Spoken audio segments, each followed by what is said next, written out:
In 1965, they broke ground for the new school up on where you are right now on Noble Road.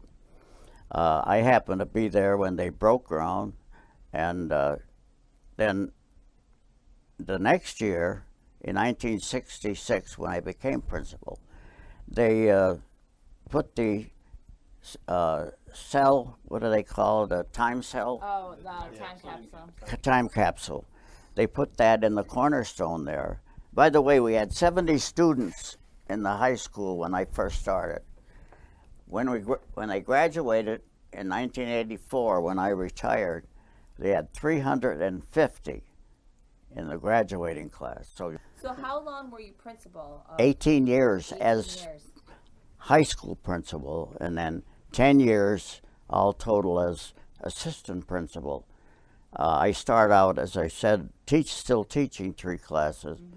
Then I went to no classes, and a total of 10 years as assistant principal then. I want to tell you a couple things that we did as high school principal.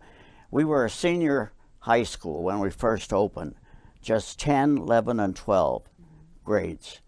Those were my best years, sophomores, juniors, and seniors.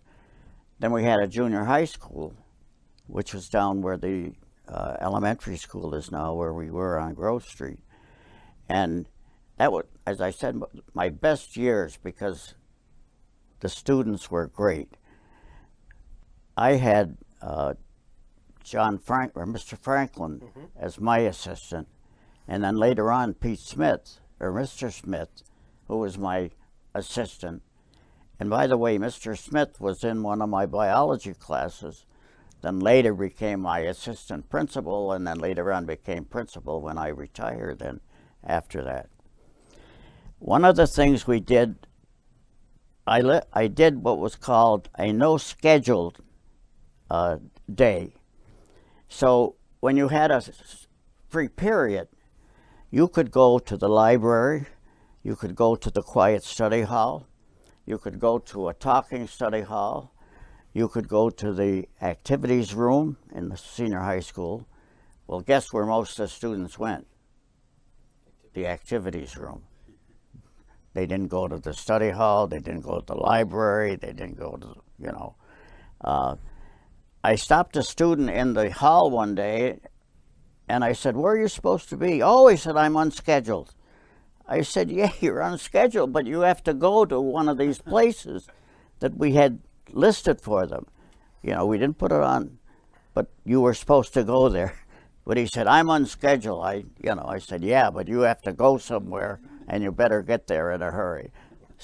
The other thing, I rotated the schedule. And we didn't call it schedule, we called it modules to be kind of, classy. We had modules, no periods, all right? So you had module A, you had module B, C, lunch modules, and at the end of the day. So we rotated them. So you didn't have that last class every day. You would have that first class last in the day. And students like that because the last class in the day is tough to teach, as you well know. That rotating schedule was great. All my teachers in the same building, and it worked out well. I went up to Schiavone's, the restaurant up there, and when I pulled up, I saw about 3 heads in there at the counter. When I went in, they're gone. Okay, where did they go? Kitchen? No. Boys' lab? No. Girls' lab? Yes. They're the boys in the girls' lab. I go in there. "Mr. Dziak, what are you doing in here?" I said, "Never mind what I'm doing in here, but what are you doing in here? Get out there and get in that car and down to the school." Well, you ended up with some detention and so on. Smoking in the lab was a problem. I don't know whether it still is or not, but overall smoking has cut down, I think, a lot on students now. I don't know, that's just my idea. But we had a problem with that. And I caught the boys smoking in the lab, and Oh, he was just holding it for his friend while he went to the bathroom. He doesn't smoke, the parents said when I called him in. I always call the parents in to talk to them, you know, about the smoking. And they kind of agreed. Oh, he was holding it for his friend that was going to the bathroom. I don't think so, you know. And I didn't smoke, so if you came in and you were smoking, I knew that because you smelled from smoke. Then after enrollment continued to increase, the junior high school became the South Campus. The high school became the North Campus. We had two high schools then, the South Campus and the North. The grades evenly at that point too, right? What's that? Make it 9, 10, and then 11, 12. Right. Yeah. And I happened to remain as principal of both buildings. Both buildings. Right. I had an assistant in the South Campus and the assistant at the North Campus. Mr. Heckman came up as the assistant in the North Campus, and Pete Smith then, they moved him down to the assistant in the South Campus, and that remained until I retired in 1984. But I was running back and forth because I had to observe all the teachers in the South Campus and also the North Campus. I had 90 teachers to observe in a semester. Yeah, I remained until 1984 when I retired. And as I said, we graduated with 370 in that class. Well, on Sunday afternoon, and we had speakers. They read from the Bible. They did a prayer. We had the chorus would do a number. They would march in, the students or the graduates, and the speakers were on the stage, and it was a real nice program. We tried to use all faiths. I would get somebody from the Jewish faith to do a reading of their Bible. We'd get somebody from the Methodist or the Protestant faith, with somebody from the Catholic faith. We try to get them all covered. So it was a good program, and not trying to, you know, make anyone a better Catholic or a better Jew or whatever. We didn't. But the Vespers program was a nice and I had it every year till I retired. There was a lot of objection to making the stadium in the pit. They felt that it should be up at it should be at the school. Yeah, but parents thought we ought to have it up, or that we should have it up where the lights were, and I always felt that I liked the pit because I worked there, you know, when I first started out, and now it's a beautiful stadium, really. I like the afternoon football games. I had a chaperone almost every dance that they had. This is one of the ones that I was chaperoning. I dance more than they do on, what is that program? Dancing with the Stars. I was there dancing because they couldn't get chaperones. I was young, and they always, Mr. Dziak, with his chaperone. We had a Christmas dance, a Thanksgiving dance, a sophomore hop, a freshman, Little Abner, that Daisy May, and that we did that.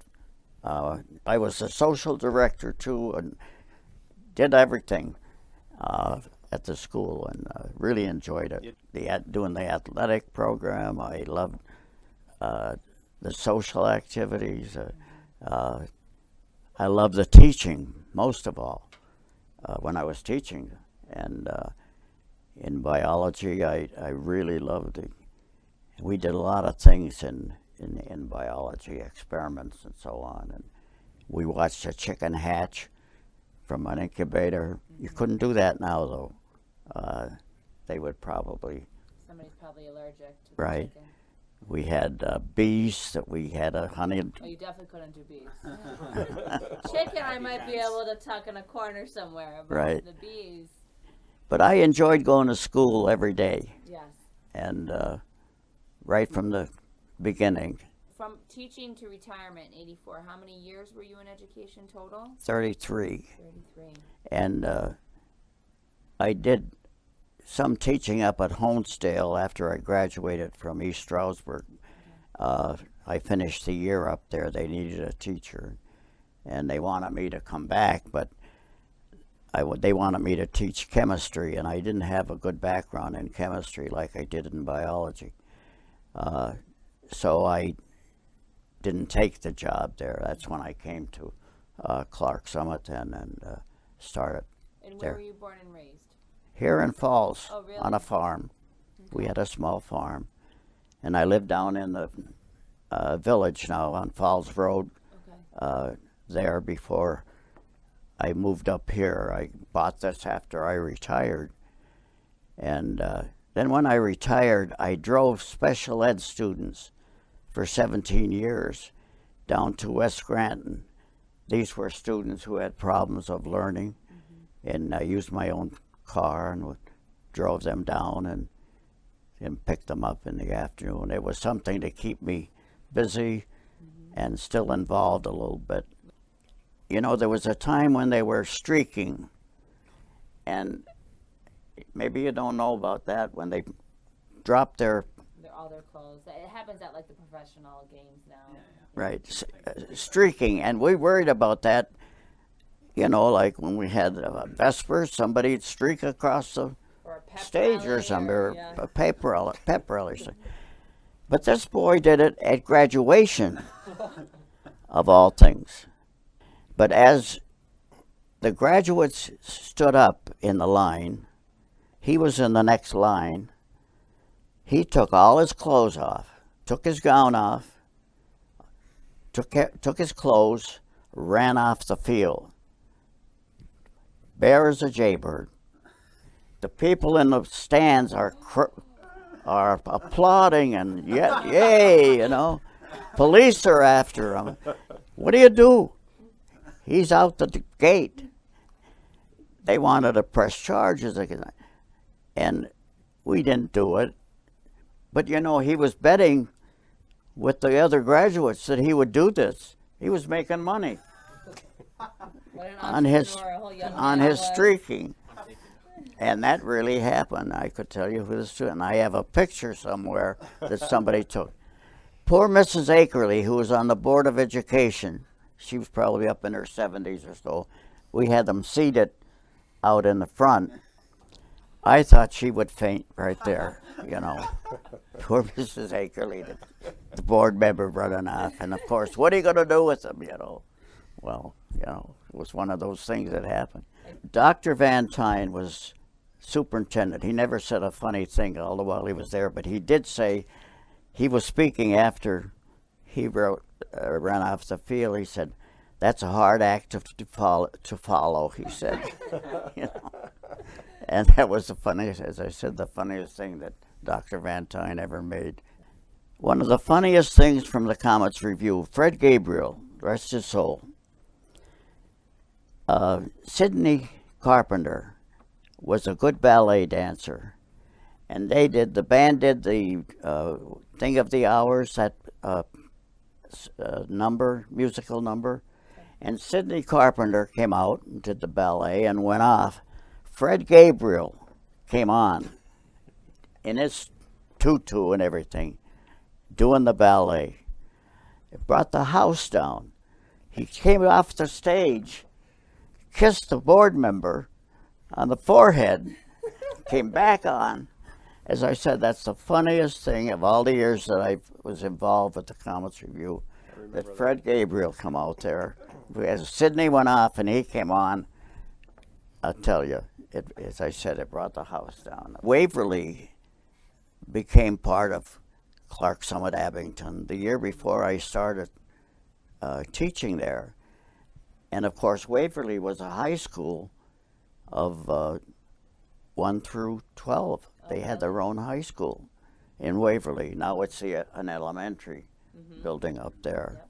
But that was high school. Then they joined with Clark Summit, Clark's Green, and that's when it became Clark Summit Abington. Okay. And then we became Abington Heights in 1966 when they built the senior high school up there. We started out as Abington area, and then there's another Right. Abington down by Philadelphia that said, Right, yeah. "Time out.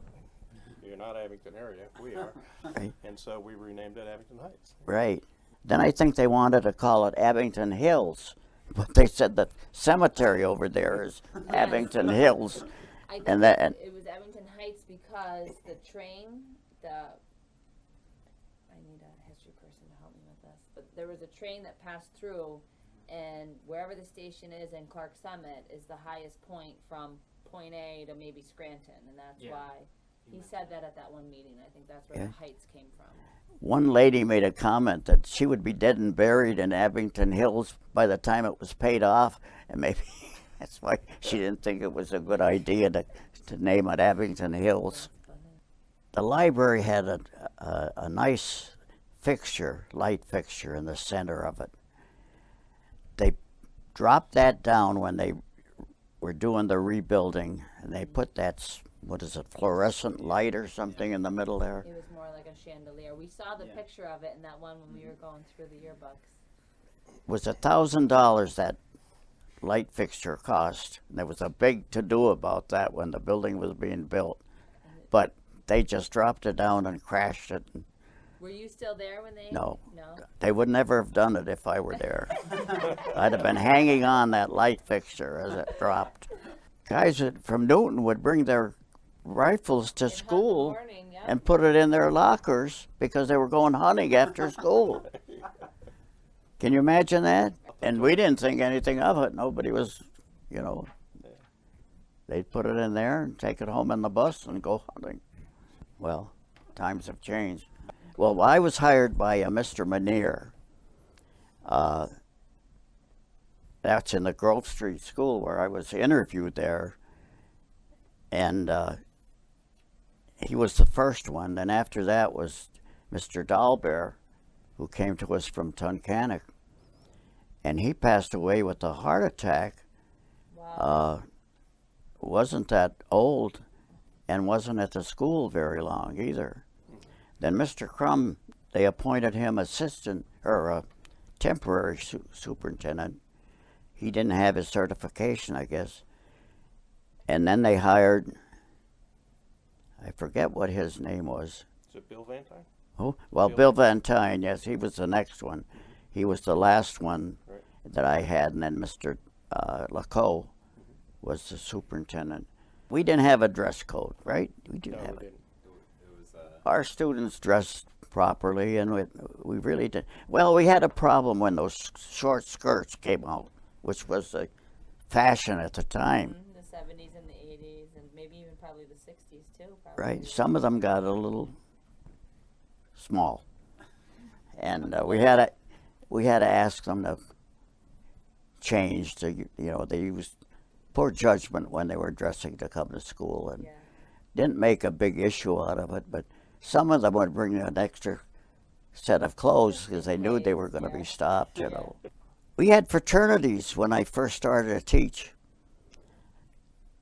Boys were in La Sedata, Nidahaib, New Gamma. They would wear their jackets in school. It was one of the reasons why I had some reservations about teaching in the beginning, because I thought, fraternities, sororities in the school. But see, then they ruled against it. I think statewide, where high schools couldn't have fraternities and sororities. If you look in the early yearbooks, you'll see students wearing jackets. I got to tell you about the homecoming parade. I had Santa Claus every year in it. As they paraded down through town, and we had this was a big thing. I heard down through State Street. I heard, right? Pardon me? You guys went on State Street right up through. Oh yeah. Yeah. And this was big. It was before the Thanksgiving game. Right. The parade was the night before, then the parade, and the dance. It was a big weekend for that.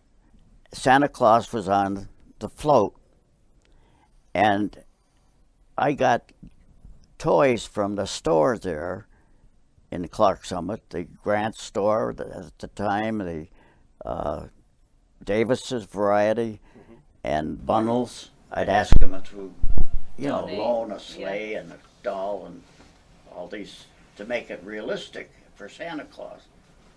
As Santa Claus is going down through town, he's handing out these toys that we just borrowed. He come back with the float, not a toy on it. I said, Santa Claus, what'd you do? He said, well, Santa Claus gives out toys. The kids were coming up, and then when they were coming to the bonfire, these kids had toys. I'm running after them, saying, I got to have these back.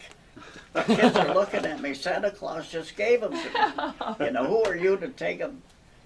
Well, needless to say, I had to go to all these places where I borrowed them to ask them if we could have them. Donation. And they would donate them to our cause.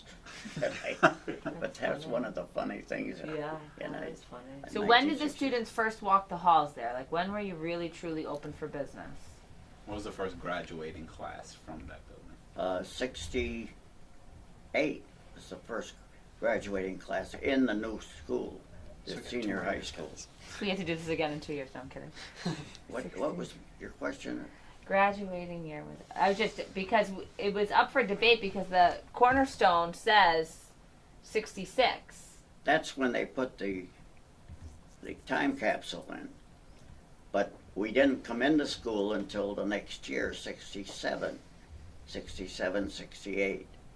The Oh, dedication is 1966, Okay. right? In the fall of 66 when we had the dedication. That's Okay. when we had the first class in the building. Oh, okay. Not in 66, but that's when the time capsule was put in because Okay. the building was almost complete at that time. And we had, I think, a board members represented and the building authority and so on. When we moved into that building, I met every class and talked to them. I don't know whether you remember the first day of school or so, I would meet with all the students. And when we moved in there, I had them in the first assembly, and I talked to them about the building and how nice it was and so on. And I said, if you need a paper holder, a toilet paper holder, or if you need a soap dispenser, come in the office. I have a couple extra ones. Don't tear them off the lavatory. They're there for a purpose, for you, for convenience. It worked. Nobody came in for. I didn't have one either, but Yeah. I'd take the one we had in the lavatory for the principal there Yeah, if yeah, they yeah. needed it. You reach a time where you want to retire. I couldn't, I had to make write-ups on teachers and observe them, which was okay. But after so many years, Yeah. what do you say and what do you do? So there are some principals who keep the keys to the kingdom until they're 90 years old. They don't want to give that up. But I knew I was ready to retire. And I hate to say this, but some parents were getting too involved in not allowing the administrators and do their job. The problem of drugs was coming in. They wanted us to deal as principals with the drug program. I said, I'm not an expert on, and that isn't my job. My job was to teach or to be an administrator and not to be I did some counseling with certain students and I was happy to help them. That about sums it up with Mr. Dziak. I mean, he was, how do you spell principal for principal, right? P-A-L. Yeah. I mean, he approached everything like that. He was not distant. He was not untouchable. You're gonna He- make me cry. Fred. He was in charge. He was in charge, but you know who took me water skiing? Oh yeah, right. I mean, he was the best principal you could have. Right. Simple.